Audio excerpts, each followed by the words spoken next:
Okay, so the next step in order for us to get one step closer to removing our strut is to remove our tie rod end.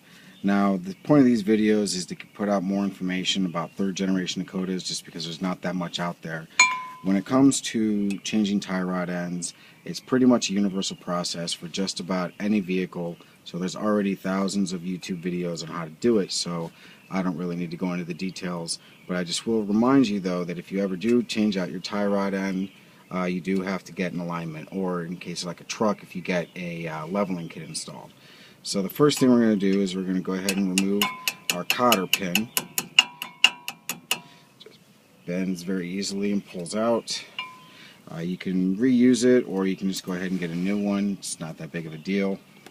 So once you get that off, now the thing is, when you're working on most vehicles, you'll notice that they either like to use your standard English measurement sockets, which are measured in fractions, or your metric, which are obviously in millimeters. So far, most of the things we've taken off so far have been metric, so that would be our guess is what we're going to be sticking with. So 21 millimeter socket fits on just fine. It would work to take it off, but you can see that there is a little bit of play with it. And so it's just kind of coincidentally enough that these people over at Dodge, you go over to a standard, and hey, look at that, it fits perfectly snug. So now it is nice having a long cheater bar, 2-foot cheater bar, to go ahead and remove really stubborn bolts, because you can apply a lot of torque with them. But when it comes to tie rod ends, they usually don't use that much torque, so you can probably get it off pretty simple with just a regular ratchet. As you can see, this one came off pretty easily. Granted, these tie rod ends were actually replaced pretty recently, so it doesn't surprise me that it's going to come off nice. So go ahead and get your crown nut off,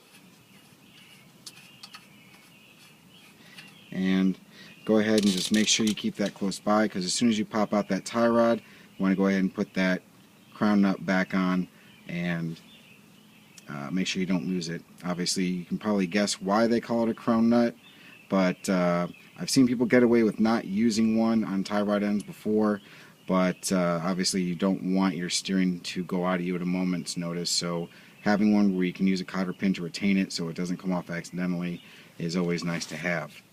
Now, you could probably get your tie rod out as it is right now, but if you look at it from an angle, you can see that it's already pretty articulated down at an angle, so, and to have it go down even further to come out could be a pain in the butt. So we're going to go ahead and jack up our steering knuckle, which will go ahead and allow us, you'll see as we pump it up, it raises everything up and raises that angle back to being straight.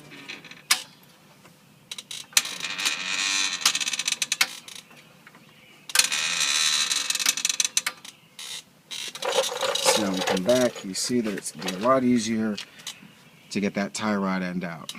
Now, why is it still in there? Well, this bolt that's on here from the tie rod end, it's tapered, so when it's put on, the actual force from tying it down actually creates friction to hold it up in place. But now you can go ahead, now they do actually make a tie rod end removing tool, which would go around the end and make sure that it doesn't really damage anything, which obviously we don't want to do. But as long as you're careful about it, you can just go ahead and use your BFH or big friggin' hammer to go ahead and knock it out. You just want to be careful, especially in this case, because we don't want to damage these, because we're going to be reusing them. And it pops out nicely. So thing to keep in mind, like I said, there are several other videos on how to actually remove tie rod ends, and because there are several things to keep in mind. So, but if you have any questions about it, go ahead and shoot me an email, and I can get a video put together for you if you thought it would be helpful. So now that our tie rod end is out, we can go on to our next step, which in this case is going to be loosening up and removing our upper control arm.